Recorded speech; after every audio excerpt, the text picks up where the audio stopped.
الحمد لله الذي أمر بتذكيره وأخبر أن ذكره تنفع المؤمنين، وأصلي وأسلم على من لا نبي بعده وبعد.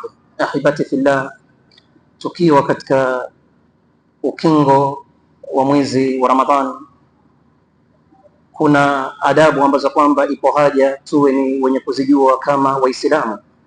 Dini yetu ya Uislamu imetokea adabu kwa kila ibada. Dini yetu ya Uislamu imetokea adabu katika kila ibada, na siku ya Idi ni siku ambayo kwamba ina adabu zake za kisheria. Siku ya Idi ni siku ambayo kwamba ina adabu zake za kisheria. Tutazungumzia adabu za Idi mbili, tutazungumzia adabu za Idi mbili tukikusudia Idul Fitri na Idul Adha.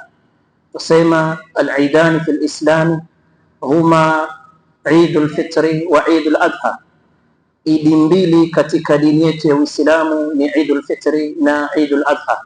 Hizi ni idi ambazo kwamba Mtume alayhi salatu wassalam kabla ya kuaga dunia alituachia. Hizi ni idi ambazo kwamba Mtume alayhi salatu wassalam kabla ya kuondoka duniani alituachia. Wahuma min sha'airi al-Islam al-azima, na hizo idi mbili ni katika alama za Uislamu. Hizo idi mbili ni katika alama za Uislamu ambazo kwamba Mwenyezi Mungu alizifanya kuwa ni sheria, farahan wa shukran ba'da ta'a, na makusudio yake ni furaha na kuzidi kushukuru baada ya Waislamu kutoka katika ibada ya ta'a. Idul Fitri Waislamu walikuwa katika ibada ya Ramadhani, na Idul Adha Waislamu walikuwa katika ibada ya mahujaji, katika ibada ya hija, na wale ambao kwamba hawakwenda katika hija vile vile katika zile siku 10 za Dhulhijja, ni katika masiku 10 bora duniani. Fa'an Anas radiyallahu anhu qala, anasema Anas, qadima Rasulullah sallallahu alayhi wasallam al-Madina, Mtume alipogura kuelekea Madina, aliwakuta watu wa Madina wana siku mbili, yaumani yal'abuna fihima fil jahiliya, walikuwa na siku mbili ambazo kwamba ni siku zao za sherehe. Mtume akawauliza, ma hadhani al-yaumani, hizi siku mbili ni siku za nini? Wakamjibu akamwambia, kunna nal'abu fihima fil jahiliya, hizi siku mbili tulikuwa tukicheza ndani yake, tukisherekea zama za ujahilia kabla kuja kwa Uislamu. Faqala sallallahu alayhi wasallam, Mtume akasema, inna Allaha qad abdalakum bihima khayran minhuma, inna Allaha qad abdalakum bihima khayran minhuma, Mwenyezi Mungu amewabadilishieni siku zingine mbili bora ya hizo mlokuwa mkisherekea katika ujahilia, yauma al-adha wa yauma al-fitri, nayo ni siku ya Idul Adha na Idul al-Fitri. Ahibati fillah, katika siku kama hii, siku ya Idi, siku ambayo kwamba inatambulika katika dini ya Mwenyezi Mungu, siku ya sherehe, yambaghi lilmuslimi an yataaddaba bihadhihi al-adabi fi al-idain, yatakiwa Muislamu awe ni mwenye kujipamba na hizi adabu ambazo kwamba tutajaribu kuzitaja katika idi zote mbili, Idul Fitri wa Idul Adha, katika Idul Fitri na Idul Adha. Jambo la kwanza katika Idul Fitri, ikhraju sadaqatil fitri qabla al-khuruj ila al-musalla, ni katika adabu mtu awe ni mwenye kutoa zakatul fitri kabla hajaelekea katika musalla ama katika uwanja wa kusalia sala ya Eid. Rawa al-Bukhari an Ibn Umar radiyallahu anhuma anna an-nabiy sallallahu alayhi wa sallam amara bi zakatil fitri qabla khuruji an-nasi ila as-salah. Kwa hadithi ambayo kwamba imepokewa na al-Imam al-Bukhari na msimulizi ni Ibn Umar radiyallahu anhuma, anasema Mtume sallallahu alayhi wasallam aliamrisha kutoa zakatul fitri kabla watu hawajaelekea katika swala. Ni ibada ambayo kwamba yatakiwa mtu awe ni mwenye kuitekeleza kabla hajaswali swala ya Eid. na tuliwahi kuelezea katika darsa nyingine kuhusu ahkam za zakatul fitri. Jambo la pili, ama katika adabu za siku ya Idi, yustahabu al-iktharu min at-takbir fi lailati al-Eid, yatakiwa usiku wa kuamkia Idi Waislamu wakithirishe kumtaja Mwenyezi Mungu Subhanahu.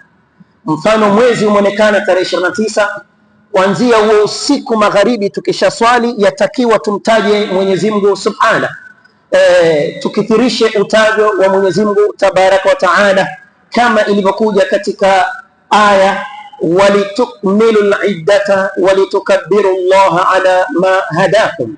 Mwenyezi Mungu anasema na tuwe ni wenye kukamilisha hisabu ama idadi ya masiku ya Ramadhan, kisha tuwe ni wenye kumtaja Mwenyezi Mungu, kumtukuza Mwenyezi Mungu, kumuadhimisha Mwenyezi Mungu Subhanahu kwa yale yote ambayo kwamba Mwenyezi Mungu ametuongoza kwayo.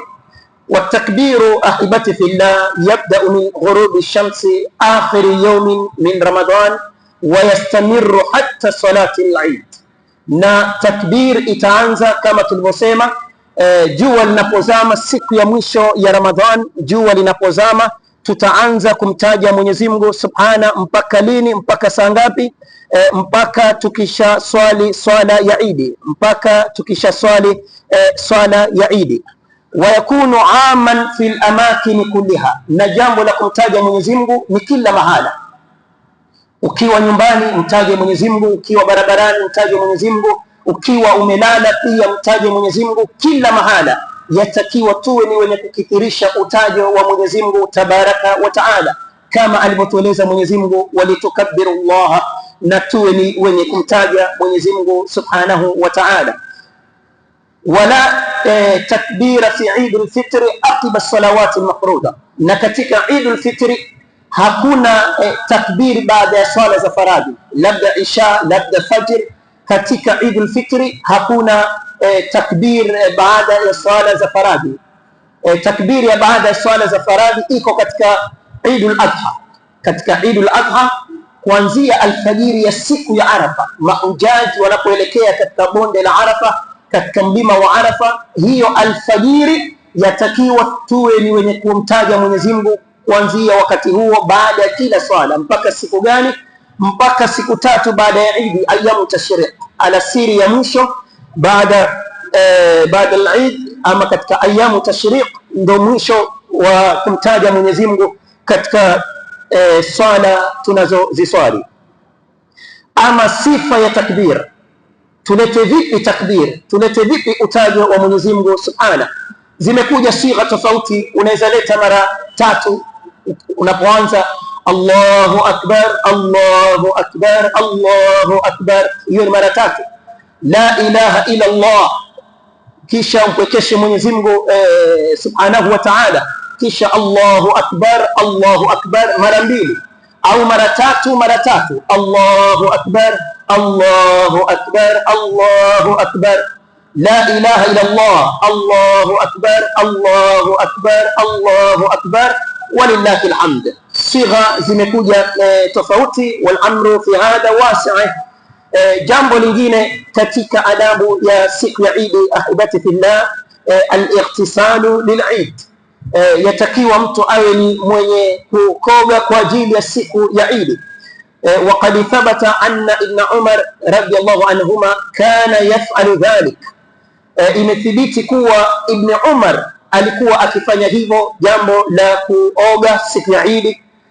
Wa huwa ma'rufun biittibaihi li sunnah, na katika masahaba anajulikana Abdullah ibn Umar namna alivyokuwa na himma ya hali ya juu ya kumuiga mtume na kufata sunna ya mtume sallallahu alayhi wasallam.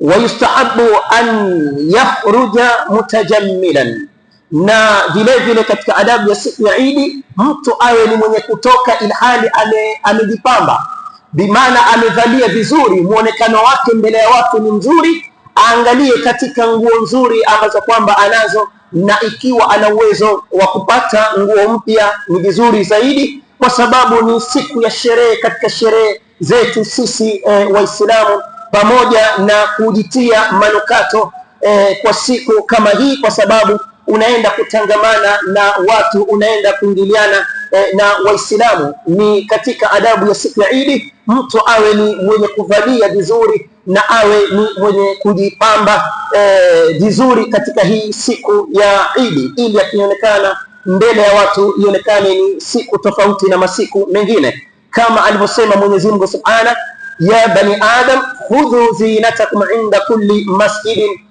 chukueni mapambo yenu, mavazi yenu ambayo kwamba ni nzuri kila mnapoelekea katika ibada ya swala.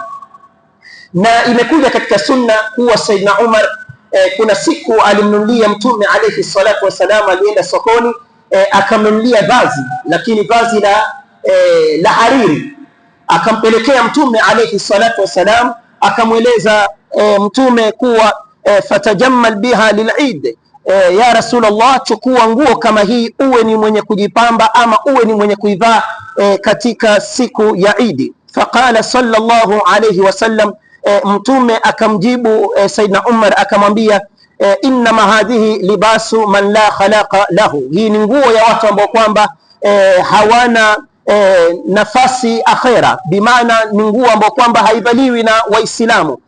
Kama tunavyojua Waislamu wanaume hawafai kuvaa nguo ya hariri, hawafai kuvaa nguo ya hariri.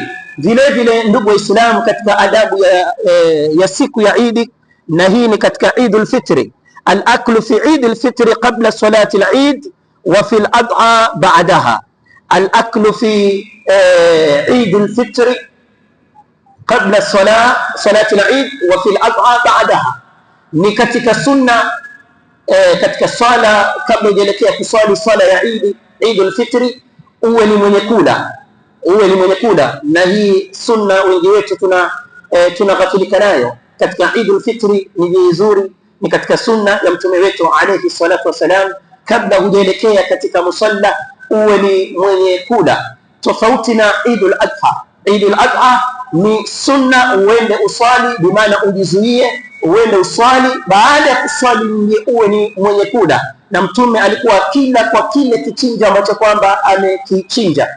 Naam, katika hii Idi ambayo kwamba tunaitarajia Idul Fitri, yustahabu an yaakula fil fitri qabla salati al-Eid, ni bora mtu awe ni mwenye kula kabla hajaelekea katika swala ya Idi, kama ilivyokuja katika hadithi ya Abdullah ibn Buraida an abihi radiyallahu anhu qala kana an-nabiy sallallahu alayhi wa sallam la yakhruju yawm al-fitr hatta yat'ama, Mtume alayhi salatu wasalam alikuwa hatoki kwa ajili ya kwenda kuswali swala ya Idul Fitri mpaka ale, wala yat'amu yawm al-adha hatta yusalli, na Idul Adha alikuwa hali mpaka baada ya kuwa ashaswali. Wa an Anas ibn Malik radiyallahu anhu qala, na anasema Anas ibn Malik, kana Rasulullah sallallahu alayhi wa sallama la yaghdu yawm al-fitr hatta yaakula tamarati, Mtume alayhi salatu wasalam alikuwa haendi kuswali Idul Fitri mpaka ale tende. Chakula chenye Mtume alikuwa akila tende, ili upatie sunna zaidi kula tende kama Mtume alayhi salatu wasalam. Wa fi riwaya, na katika riwaya nyingine, wa yaakuluhunna witran, Mtume alayhi salatu wasalam alikuwa anakula tende idadi za witri.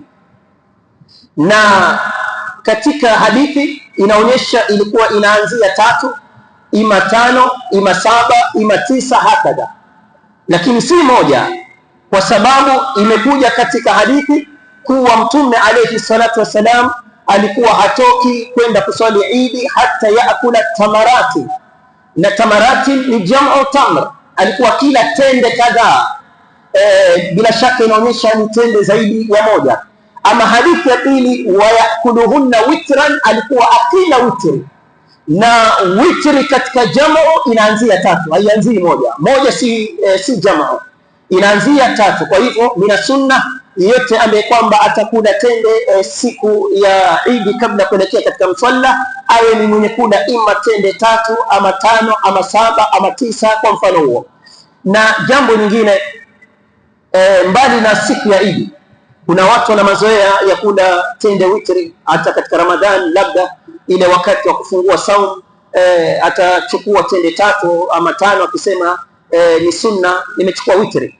Hadithi iliyokuja kutaja ulaji wa tende kwa idadi ya witri ni katika siku ya Idi, Mtume kabla aelekee katika musalla, lakini haikuja wakati unapofungua saumu, haikuja wakati ambapo kwamba unafungua saum. Na al-amru amru din, mtu akifanya jambo inabidi afanye na hujja na dalili. Katika adabu za Eid, ahibati fillah, at-tafkiru ila salati al-Eid, yatakiwa kuharakisha ama kufanya upesi kuelekea katika swala ya Eid. Kama ni uwanjani, naam, mtu aharakishe kuelekea katika uwanja wa Eid, na ikiwezekana ukisha swali salatu al-fajr ala tul elekea katika uwanja wa Eid, kwa sababu hii ilikuwa ni amali sahaba radhiyallahu anhum. Ilikuwa ni katika amali ya masahaba, walikuwa kimaliza swala alfajiri walikuwa kielekea katika uwanja wa kusaliwa swala ya Eid, lianna an-nabiy sallallahu alayhi wasallam kana yakhruju ila al-musalla idha tala'at ash-shamsu wa yajidu an-nasa qad hadaru. Mtume alayhi salatu wasalam alikuwa akitoka kuelekea katika uwanja wa Eid katika musalla, baada ya jua ishachomoza anakuta watu tayari masahaba washafika. Wa hada yastalzimu an yakunu qad taqaddamu, na hiyo bila shaka inaonyesha walirauka. Mtume alayhi salatu wasalam akifika uwanjani anawakuta masahaba wameketi, bila shaka inaonyesha walikuwa ni wenye kurauka kabla ya Mtume alayhi salatu wasalam. Ni sunna watu wamngoje imam, si imam angoje watu. Yatakiwa watu wawe ni wenye kumngoja imam, wala si imam kumngojea watu. Na vile vile katika adabu za siku ya Eid, ahibati fillah, al-khuruj ila salati mashiyan. Al-khuruj ila salati mashiyan, yatakiwa unapoelekea katika uwanja wa Eid ni katika sunna uende ilhali unatembea. Mtume alikuwa na kipando chake, alikuwa na ngamia wake, lakini alikuwa akitembea wakati anaelekea katika musalla, kama si dhiki, kama si taklif. Naam, lihadithi Ali radhiyallahu anhu qala min as-sunnah an takhruja ila al-Eid mashiyan, ni katika sunna uwe ni mwenye kutoka kuelekea katika uwanja wa Eid ilhali unatembea. Wa an taakula shay'an qabla an takhruja, na ule kitu kabla hujatoka. Hiyo ni katika adabu ya siku ya Eid. Na vile vile ndugu Islam, wa min as-sunna an yakhruja min tariqin wa yauda min ghairi, ni sunna mtu njia atakayotumia wakati anaelekea katika uwanja wa Eid iwe ni njia tofauti na ile ambayo kwamba atatumia wakati wa kurejea. Njia utakayotumia wakati unaelekea katika uwanja wa Eid iwe ni tofauti na ile ambayo kwamba utatumia wakati ambao kwamba ushaswali swala ya Eid, lifi'lihi sallallahu alayhi wasallam. Na hiyo ndio ilikuwa kitendo cha Mtume alayhi salatu wasalam, fima rawahu Jabir radhiyallahu anhu qala kana an-nabiy sallallahu alayhi wasallam idha kana yawm Eid khalafa at-tariq. Anasema Jabir, alikuwa Mtume alayhi salatu wasalam siku ya Eid akitofautisha njia anayotumia wakati anaelekea katika musalla tofauti na ile ambayo kwamba atatumia baada ya kuwa asha swali swala ya Eid. Wala bas bi khuruji nisa yawm al-Eid, na si makosa kuwatoa wanawake siku ya Eid nao vile vile waende kuhudhuria swala ya Eid. Si makosa, bali ni katika sunna kuwatoa akina mama, watoto wa kike wa majumbani waelekee kuswali swala ya Eid, kama ilivyokuja katika hadithi ya Ummu Atiya radhiyallahu anha, anasema amarana Rasulullah sallallahu alayhi wasallam an nukhrijahunna fil fitri wal adha al-awatiqa wa dhawati al-khuduri. Anasema tuliamrishwa na Mtume alayhi salatu wasalam tuwe ni wenye kuwatoa wanawake waende kuswali swala ya Eid al-Fitr ama Eid al-Adha, tulikuwa tukiwatoa wale wanawake walioko majumbani ambao kwamba hawajaolewa, ama hata wale ambao kwamba bado ni wadogo, ni mabikra, walikuwa wakitolewa. Fa amma alhuyad fayatazilna as-salah, ama wale ambao kwamba wako kwa siku zao, wanawake ambao kwamba wako katika siku zao, walikuwa wanaketi pembeni. Wale wanawake wengine ambao kwamba ni wasafi, wako katika tahara, sehemu watakayoswalia, wale ambao kwamba hawako tahara walikuwa wanajitenga kiasi kando ya sehemu ambayo kwamba inatekelezewa ibada ya swala.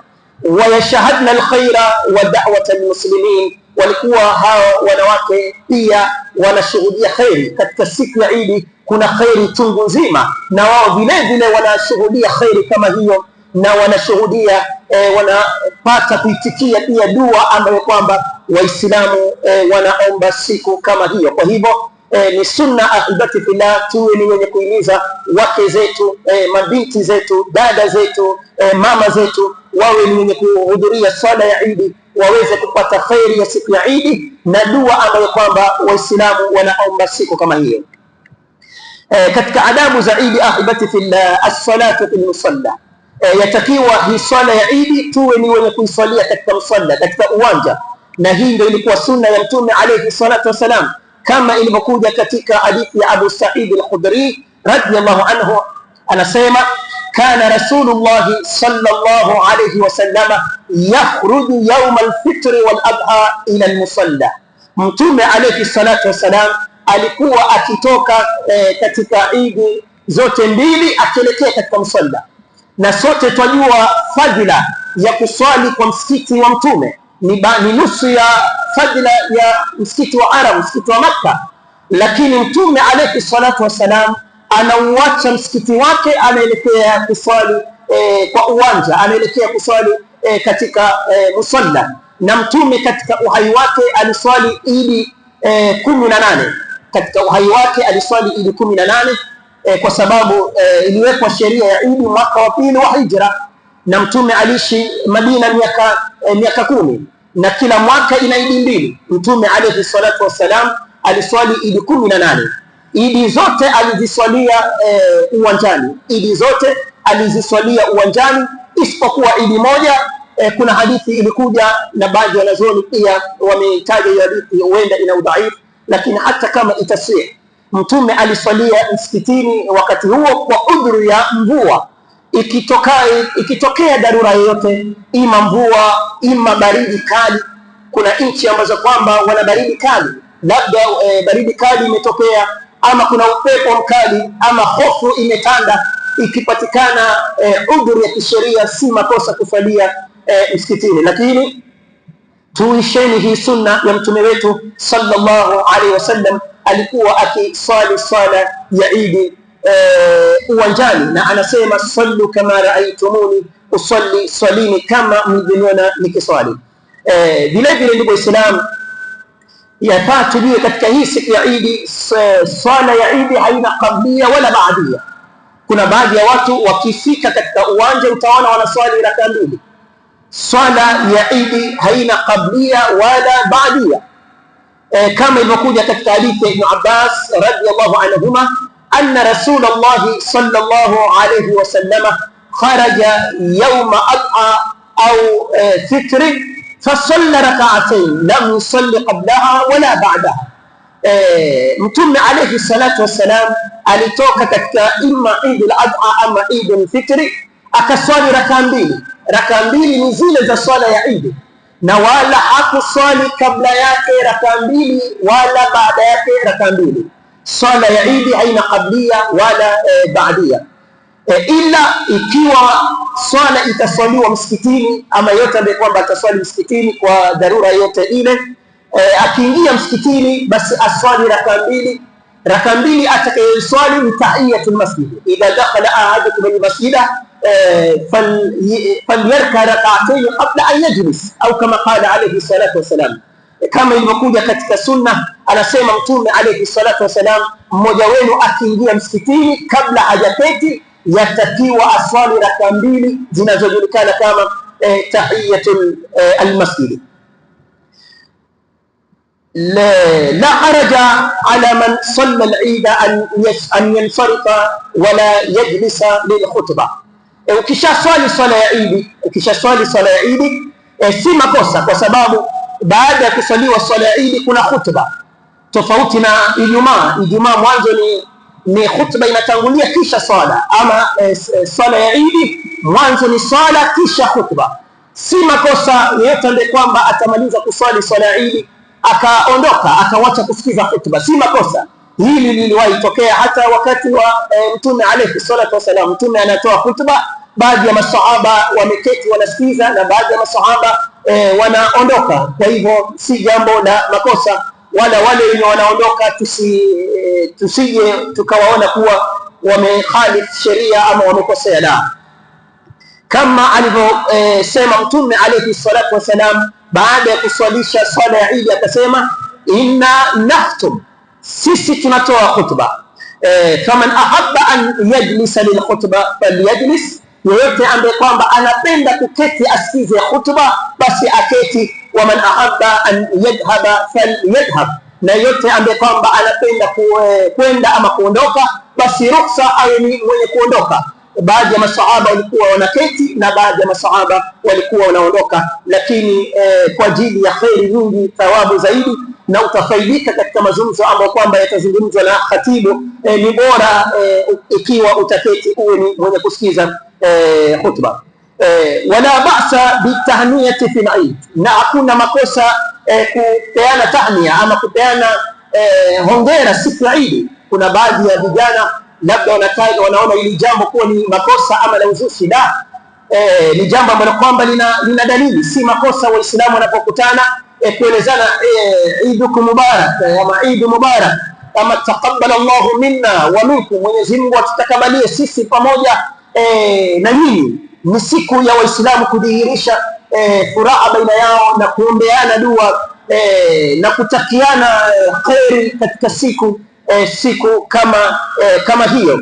Si makosa Waislamu kutakiana kheri na kuelezana maneno ambayo kwamba ni maneno ya kuombeana kheri na kutakiana kheri siku kama hiyo. Hata kutumia social media, mitandao ya kijamii, tumia jamaa zako, tumia watu wako, familia yako, wajulie watu wako wa karibu. Naam, si makosa. Wa akhiran, na mwisho, ahibati fillah, idha jitamaa yaumul Eid wa yaumul Jumaa, zikikutana hizi mbili, siku ya Eid na siku ya Ijumaa, zikikutana siku ya Eid na siku ya Ijumaa. Na Ijumaa pia ni Eid ya Waislamu, lakini ni Eid ya kila wiki. Ama Eidul Fitr na Eidul Adha ni Eid ya mwaka, ama Ijumaa ni Eid ya wiki. Zikikutana, je, Muislamu anafaa afanye nini? Man hadara salat al-Eid yuraqas lahu fi tark al-Jum'ah wa yusalli dhuhran fi waqtiha.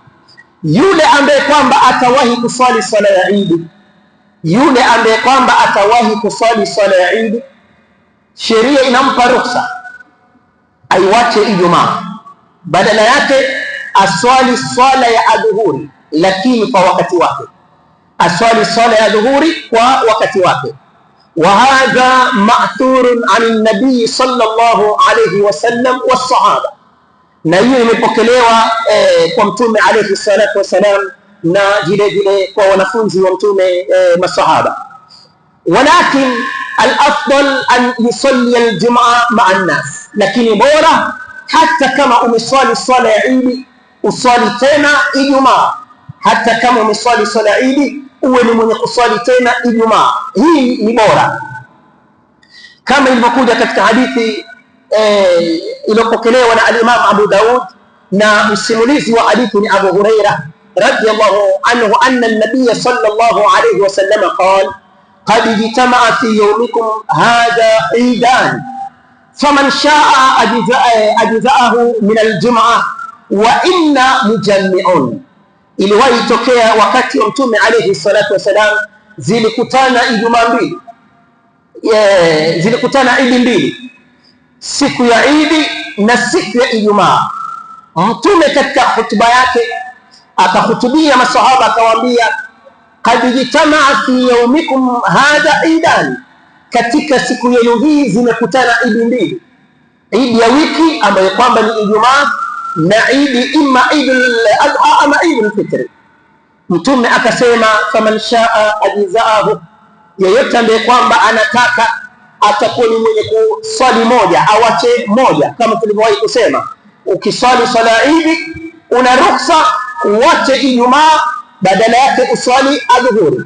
Lakini Mtume akasema wa inna mujammi'un, sisi tutajumuisha, tutaswali yote, tumeswali idi na tutaswali tena Ijumaa. Hili ndio chaguo la Mtume alayhi salatu wasalam, na bila shaka chaguo la Mtume ndiyo bora kile alichochagua Mtume alayhi salatu wasalam. Waman lam yahdhur al-eid, na ikiwa hukuswali swala ya idi, tumeona yule aliyoswali idi, na ikiwa hukuwahi kuswali swala ya idi, fala rukhsata lahu wa tajibu alayhi salatu al-jumaa, huyu hana ruksa ya kuacha Ijumaa, ni lazima aswali swala ya Ijumaa. Huyu ambaye kwamba hakuwahi kuiswali swala ya idi hana ruksa ya kuiacha swala ya Ijumaa, bali ni lazima kwake kuswali swala ya Jumaa. Ama kuhusu imam ameswali idi, huyu imam ana hukumu tofauti. yajibu alayhi iqamatu salati aljumaa, kwake ni lazima aswali na Ijumaa. Imam ni lazima awe ni mwenye kuswali swala ya Ijumaa, liman shaa hudhuraha, kwa sababu katika wale ambao kwamba wameswali idi kuna wale ambao kwamba watataka tena kuswali Jumaa, na yeye ndio imam, na yeye ndio khatibu. Kwa hivyo kwa imam lazima kwake awe ni mwenye kuswali swala ya Ijumaa, liman shaa hudhuraha, kwa yule ambaye kwamba atapenda kuhudhuria swala ya Ijumaa.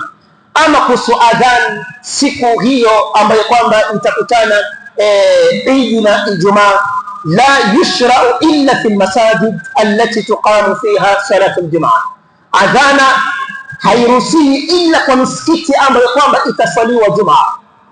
Kuna baadhi ya misikiti ni msalla ambao kwamba haiswaliwi Jumaa, siku za kawaida huwa wanaadhini hiyo siku, kwa sababu imekutana